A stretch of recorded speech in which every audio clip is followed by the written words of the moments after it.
Hai guys, selamat berjumpa kembali dengan novel populer viral kesayangan Anda ini. Saat ini admin ingin menghadirkan sebuah novel yang alur ceritanya sangat menarik dan seru. Novel ini berjudul Kaisar Agung Seni Bela Diri. Sebelum mengikuti keseruan ceritanya, mohon bantuan kalian untuk subscribe, like, dan share video-video yang ada di channel ini. Selamat menikmati.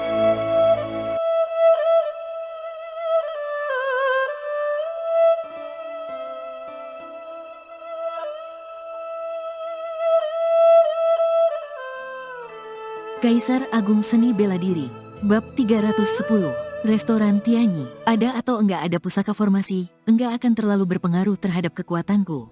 Setelah mempertimbangkan beberapa hal, Luo Xiu pun menyingkirkan pemikiran untuk menyempurnakan pusaka formasi. Sebab, jika dia harus memfokuskan diri untuk mempelajari teknik pemurnian pusaka, itu pasti akan memengaruhi peningkatan kultivasi seni bela dirinya. Meskipun dia mahir dalam pemurnian pil dan formasi, sebenarnya dia hanya memfokuskan diri dalam formasi. Adapun jalan pemurnian pil, dia benar-benar hanya mewarisi ingatan dari seorang Grandmaster tingkat Kaisar saja. Selain itu, Luo Xiu juga menduga bahwa Yan Yueyu akan pergi ke markas pusat klan Phoenix setelah meninggalkan alam rahasia wilayah suci kali ini. Ini juga merupakan keputusan yang diambil Luo Xiu setelah mempertimbangkannya baik-baik. Yan Yueyu tidak ingin pergi ke klan Phoenix karena tidak mau berpisah dengannya. Namun, jika tidak pergi ke markas pusat klan Phoenix, basis kultivasi Yan Yueyu hanya akan berhenti di level ke-9 penguasa bela diri dan tidak bisa menerobos ke tingkatan pangeran. Yan Yueyu juga paham tentang ini. Jadi, dia makin menghargai setiap momen kebersamaan dengan Luo Xiu. Sebab, dia juga ingin memiliki kemampuan yang cukup sehingga Luo Xiu tidak perlu selalu mengalihkan fokus untuk menjaganya. Dia berharap bisa bergandengan tangan bersama Luo Xiu di jalur kultivasi seni bela diri dan bukan malah menjadi beban bagi Luo Xiu. Meskipun tahu bahwa Luo Xiu tidak akan keberatan, karakter Yan Yueyu memang tidak mengizinkan dirinya sendiri hanya menjadi sosok yang tidak berguna. Luo Xiu membeli banyak ramuan spiritual di kota. Dia berencana untuk memurnikan beberapa pil lagi untuk Yan Yueyu sebelum gadis ini pergi ke klan Phoenix. Bagaimanapun, sekuat apapun klan Phoenix, sumber daya kultivasi yang bisa diberikan untuknya pasti terbatas. Meskipun Luo Xiu tidak mengatakannya, dia sebenarnya sudah merencanakan semua ini di dalam hatinya. Ketua Luo, restoran ini sangat terkenal di kota Langitolo. Bagaimana kalau kita makan di sini? Tanya Qi Fatian sembari tersenyum. Tempat ini adalah sebuah restoran yang didekorasi dengan nuansa mewah, yang diberi nama Restoran Tianyi. Binatang iblis peringkat ke-8, setelah masuk ke dalam restoran, masih ada banyak meja kosong di dalamnya. Setelah mereka bertiga memilih tempat duduk di dekat jendela, Luo Xiu pun melihat adanya hidangan di dalam menu yang ternyata menggunakan binatang iblis peringkat ke-8 sebagai bahan makanan. Binatang iblis peringkat ke-8 setara dengan keberadaan ahli santo bela diri. Jika ditempatkan di negara bagian tanah langit, binatang iblis ini bisa menghabisi semuanya. Bahkan, Luo Xiu sendiri juga hanya bisa mengandalkan teknik rahasia yang diwariskan Xuan Ming untuk melawan binatang iblis peringkat ke-8. Seluruh tubuh binatang iblis peringkat ke-8 sangat berguna. Meskipun tidak ada pil iblis karena perpaduan jiwa dan raga untuk memurnikan tubuh emas, tetap saja masih ada banyak bagian tubuh yang bisa digunakan untuk memurnikan pil dan harta karun. Hal ini karena binatang iblis telah berkultivasi selama bertahun-tahun. Namun, mereka malah dijadikan sebagai hidangan di restoran Tianyi. Hal ini benar-benar mubazir. Pada saat ini, Luo Xiu baru paham mengapa ada begitu banyak meja kosong di restoran ini. Hidangan di sini sangat mahal sehingga orang biasa tidak akan sanggup makan di sini. Namun, sebagai inspektur wilayah selatan, Qi Fatian memiliki status dan kedudukan yang luar biasa.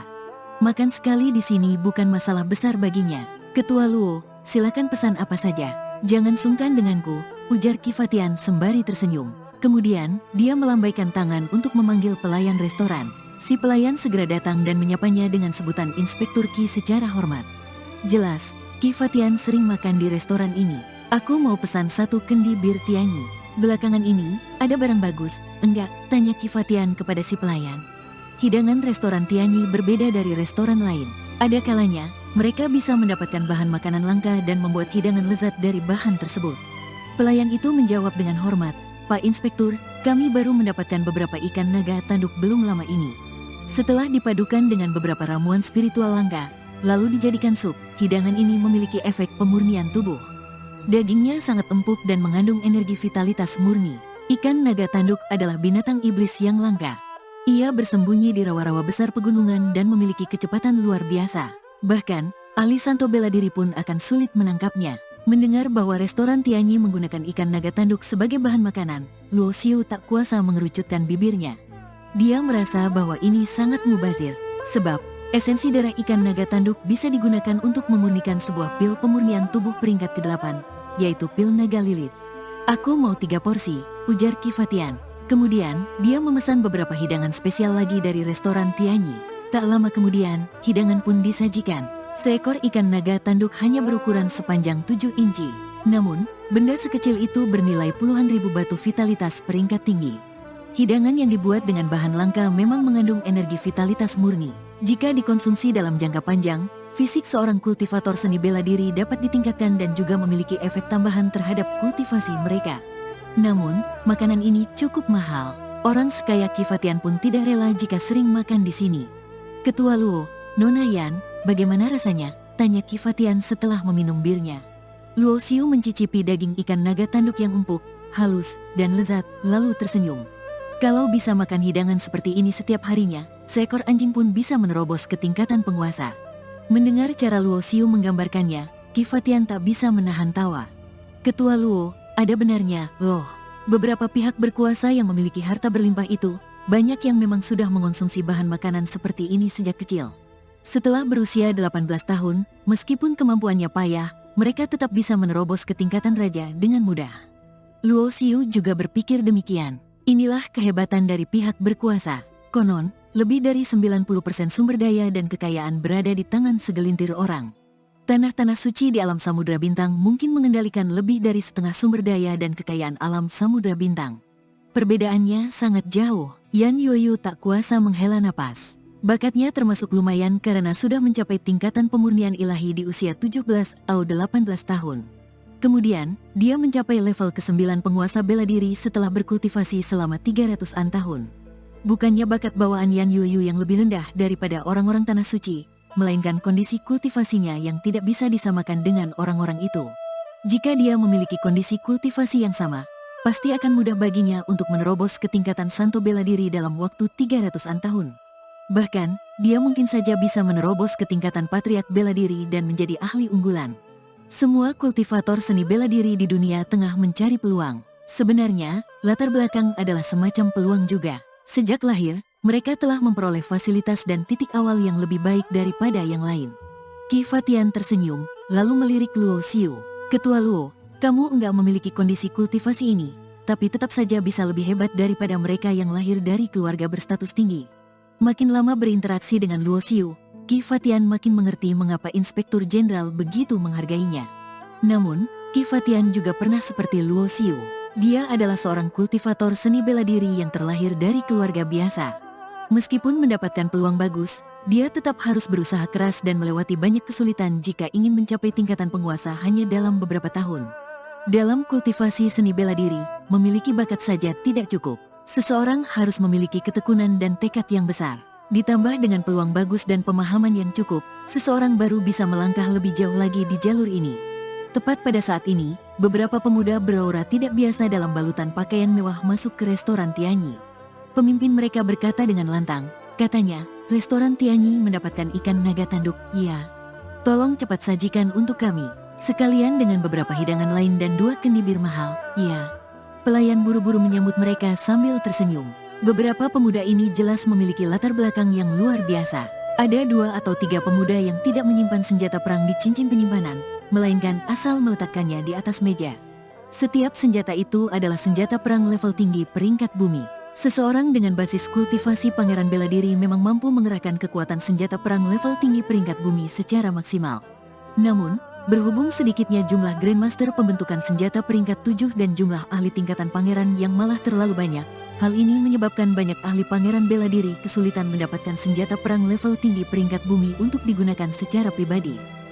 Jika membandingkan jumlah Grandmaster dengan basis kultivasi peringkat 7 dan pangeran bela diri, kemungkinan di antara 100 pangeran bela diri, belum tentu ada 1 Grandmaster peringkat 7. Ini adalah barang yang sangat langka. Itulah sebabnya, harga pusaka formasi, senjata perang, dan pil menjadi sangat tinggi karena tidak bisa memenuhi permintaan. Alam rahasia wilayah suci akan segera dibuka. Katanya, peringkat 20 besar dalam kompetisi bela diri ini akan memiliki kesempatan untuk berkultivasi di dalam alam rahasia. Enggak peduli apapun yang terjadi, kali ini, aku tetap harus mendapatkan satu tempat. Pemuda yang berbicara itu memiliki basis kultivasi level ke-9 penguasa bela diri. Diperkirakan, usianya baru sekitar 25 tahun. Dia pasti adalah seorang jenius karena dapat mencapai tingkatan kultivasi ini di usia yang masih begitu muda. Sebelumnya, Luo Xiu sudah tahu dari Qi Fatian bahwa orang-orang yang memenuhi syarat untuk berpartisipasi dalam kompetisi dan memperebutkan tempat di alam rahasia adalah para jenius yang menerima undangan dan berkemampuan luar biasa. Haha, basis kultivasi K2-mu sudah berada di level ke-9 penguasa bela diri. Kamu pasti bisa berkultivasi di alam rahasia wilayah suci dan menerobos tingkatan pangeran dengan sangat mudah. Apa susahnya menerobos tingkatan pangeran? Alasan utama aku ingin berkultivasi di alam rahasia wilayah suci adalah untuk menerobos tingkatan santo bela diri. Kakduanmu berlatih teknik kultivasi yang setingkat dengan teknik super, yaitu teknik langit biru. Bukankah tidak sulit juga untuk menerobos ke tingkatan santo bela diri? Mungkin saja, Kakduanmu sudah bisa menjadi patriark bela diri unggulan dalam 100 tahun mendatang. Disanjung oleh orang-orang sekitarnya, pemuda bermarga Duanmu ini tampak sangat senang dan tersenyum puas. Teknik langit biru, orang ini seharusnya adalah jenius dari tanah suci langit biru wilayah timur, ujar Qi Fatian setelah mendengar obrolan para pemuda itu. Memangnya orang-orang tanah suci langit biru bisa ikut berpartisipasi dalam kompetisi merebut tempat di alam rahasia wilayah suci? Luo Xiu tampak kebingungan. Qi Fatian tersenyum. Di era kuno, tujuan keempat ahli menciptakan kota suci dan 4 perkumpulan terbesar adalah untuk menyatukan berbagai kekuatan ras manusia untuk bersaing dengan klan monster. Itu sebabnya, baik kota suci ataupun 4 perkumpulan terbesar, sebenarnya banyak dijabat oleh ahli dari berbagai kekuatan. Misalnya Inspektur Jenderal Wilayah Selatan. Dia berasal dari keluarga bangsawan Tanah Suci, yaitu keluarga Wu, ujar Qi Fatian sembari tersenyum. Luo Xiu pernah mendengar tentang keluarga Wu Tanah Suci. Itu adalah salah satu dari 5 kekuatan tingkat Tanah Suci di wilayah selatan saat ini. Terlepas dari wilayah selatan, wilayah utara, wilayah barat, dan wilayah timur yang masing-masing memiliki 5 kekuatan besar tingkat tanah suci, keempat wilayah ini hanya memiliki 1 tanah suci abadi di wilayah masing-masing. Tanah suci abadi di wilayah selatan merupakan keluarga Wu Tanah Suci. Berhubung kekuatan di kota suci sangat banyak dan rumit, setiap kali alam rahasia wilayah suci dibuka, berbagai kekuatan akan berlomba-lomba dan menggunakan segala cara untuk mengirimkan murid mereka demi bersaing memperebutkan tempat. Pertempuran ini bisa dikatakan sebagai pertempuran para jenius. Tempat ini mengumpulkan seluruh generasi muda alam samudera bintang dan hampir semuanya adalah jenius yang paling luar biasa. Memang tidak bisa disamaratakan, tetapi mereka yang datang untuk memperebutkan tempat di wilayah suci sudah pasti adalah seorang ahli jenius top. Menjadi patriark bela diri dalam 100 tahun, percaya diri sekali. Sebuah suara penuh penghinaan tiba-tiba terdengar dari beberapa orang yang duduk di meja lain yang tak jauh dari sana. Luo Xiu sudah memperhatikan orang-orang di meja tersebut sejak datang ke restoran Tianyi barusan. Mereka semua berjubah merah darah dengan simbol bulan darah di dada mereka. Tanah suci bulan darah dari wilayah barat, membahas tentang tanah suci langit biru dan tanah suci bulan darah. Banyak di antara orang-orang mereka yang meninggal di tangan Luo Xiu saat berada di alam rahasia tingkatan raja. Ternyata murid bulan darah dari ajaran sesat wilayah barat. Beberapa orang dari tanah suci langit biru tampak berdiri satu demi satu. Kedua belah pihak berselisih untuk sementara waktu. Kekuatan ras manusia sangat rumit, terutama ketika melibatkan perebutan keuntungan dan sumber daya. Tidak dapat dihindari bahwa akan terjadi konflik dan kontradiksi satu sama lain. Berhubung adanya perbedaan konsep seni bela diri, teknik kultivasi, dan gaya hidup, beberapa kekuatan mengaku telah menganut ajaran benar dengan melakukan hal yang baik. Namun, ada juga beberapa orang yang melatih teknik pembunuhan, yang disebut sebagai ajaran sesat. Akan tetapi, nyatanya, bagi para ahli bela diri sungguhan, tidak ada yang namanya perbedaan ajaran. Dunia ini hanya mengakui kekuatan. Selama seseorang memiliki kekuatan yang cukup, tidak peduli berapa banyak orang yang dia bunuh, tetap tidak akan ada yang berani mengatainya iblis. Serikat berburu dari kalangan ras manusia bertanggung jawab untuk mengawasi. Beberapa teknik jahat yang bisa merusak keharmonisan alam dilarang untuk dipraktikkan. Teknik penangkapan jiwa yang diam-diam dipraktikkan oleh keluarga Fan negara bagian tanah langit adalah contoh dari teknik jahat.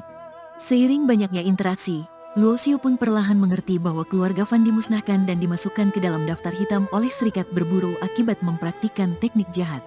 Padahal, sebenarnya hanyalah karena keluarga Fan yang tidak cukup kuat. Jika keluarga Fan memiliki kaisar bela diri, siapa yang berani mengusik mereka? Serikat berburu juga pasti akan berpura-pura tidak melihatnya. Banyak hal di dunia ini yang sudah bisa ditebak. Hanya saja, itu bergantung dari pemikiran masing-masing individu.